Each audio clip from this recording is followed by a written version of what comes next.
हमारे साथ सहायक कोर्ट कमिश्नर अजय प्रताप सिंह जी मौजूद हैं। सर, एक बात बताएं, कल जिस तरीके से वीडियो फुटेज लीक हुआ है उसको आप किस तरीके से देखते हैं? अभी इसकी जानकारी मुझे नहीं है। कल तो माननीय न्यायालय द्वारा जो है वादियों को जो है जो वादी पक्ष के हैं उनको 4 लिफाफे में सीलबंद दिया गया।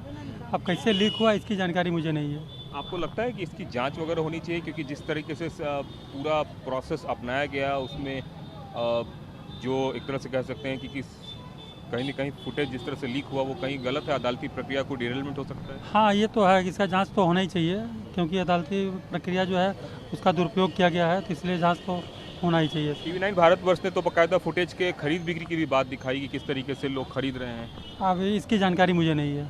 आपको लगता है कि ये गलत हुआ जो कुछ भी हुआ? हाँ, ये तो गलत हुआ ही है, लेकिन अब क्या हुआ है इसके बारे में मुझे जानकारी नहीं है। हमारे साथ विष्णु जैन जी मौजूद हैं और विष्णु जैन से बात करते हैं। सर, एक बात बताइए, जिस तरीके से पूरे फुटेज की खरीद फरोख्त की बात हो रही है और TV9 भारतवर्ष ने इसको एक तरह से प्रूफ करके भी दिखाया, कितनी बड़ी कॉन्स्पिरेसी आपको लगती है? देखिए, मुझे लगता है ये कॉन्स्पिरेसी है इस पूरे इशू को डिरेल करने के लिए। जो हमारा केस मेरिट्स पे और रिसर्च की बेसिस पे बहुत स्ट्रांग है, ये उसको डिले और डिरेल करने की कोशिश की जा रही है। क्योंकि आप अगर देखेंगे तो हमने इसमें हिस्टोरिकल रिसर्च दी है, हमने इसमें माइथोलॉजिकल रिसर्च दी है, हमने इसमें लीगल रिसर्च दी है, और इसीलिए एडवोकेट कमीशन की कार्रवाई की गई थी कि कोर्ट के पटल पे वस्तु स्थिति आ सके। अब अगर कोर्ट के एडवोकेट कमीशन की जो रिपोर्ट है वो सार्वजनिक हो गई, जो वीडियो फुटेज है वो सार्वजनिक हो गई, तो मुझे लगता है कि ये जांच का विषय है। पर मैंने पहले भी ये बात कही थी कि हम ये चाहते थे कि जो रिपोर्ट है वो सबके सामने है, सबको जानने का अधिकार है, फ्रीडम ऑफ स्पीच और एक्सप्रेशन का एसेंशियल पार्ट है, but not in violation of law. अगर किसी ने वायलेशन किया है तो डेफिनेटली ये जांच का विषय है और वो जांच होनी चाहिए। आप किस तरह की जांच की मांग करते हैं? आप कोर्ट जांच मांग करते हैं, SIT, SCB? मैं किसी जांच की मांग नहीं करता हूं। जो लोग जांच की मांग करना चाहते हैं वो जांच की मांग करें, हम उनको सपोर्ट करते हैं कि बिल्कुल अगर जो वीडियो फुटेज लीक हुआ है तो वो उसको इन्वेस्टिगेट किया जाए, देखा जाए किसने खरीद फरोख्त की है, किसने इसके लिए इन सारी तरह की बातें की हैं। पर हम ये डेफिनेटली जानते हैं, और जैसा कि आप जानते हैं कि कल हमें सर्टिफाइड कॉपी 6:30 बजे मिली थी। 7 बजे हमने प्रेस कॉन्फ्रेंस करके सील्ड कवर जो हमें मिला था वो सबको हमने दिखाया है।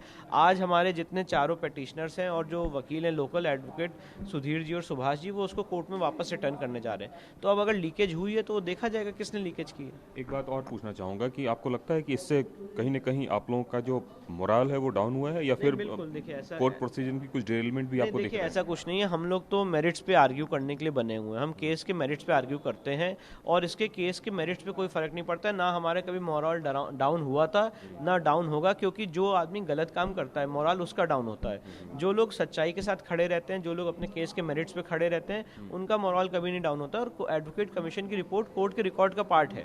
अगर किसी ने कॉन्स्पिरेसी करके उसको लीक किया है तो उसे कमीशन की रिपोर्ट पे कोई फर्क नहीं पड़ता है। इसलिए मुझे ऐसा लगता है कि माननीय न्यायालय के सामने सारी बातें हैं।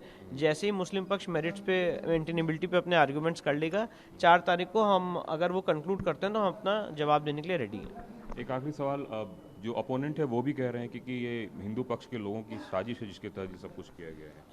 देखिए, साजिश अब किसने की है यही तो मैं कह रहा हूँ कि ये जांच का विषय है कि किसने साजिश की है। पर ये सारी बातें ध्यान भटकाने के लिए हो रही हैं कि जो मूल मुद्दा है उससे बातें भटक जाएं, पर वो बातें भटकेंगी नहीं, क्योंकि केस जो मेरिट्स पे है, जो केस इस समय कोर्ट के पटल पे बहुत स्ट्रांग है। हमने एक स्ट्रांग केस क्रिएट किया है, और यही मेरी मांग थी कोर्ट के सामने कि जब मेंटेनेबिलिटी का इशू डिसाइड किया जाए तो साथ साथ एडवोकेट कमीशन की रिपोर्ट भी पढ़ी जाए।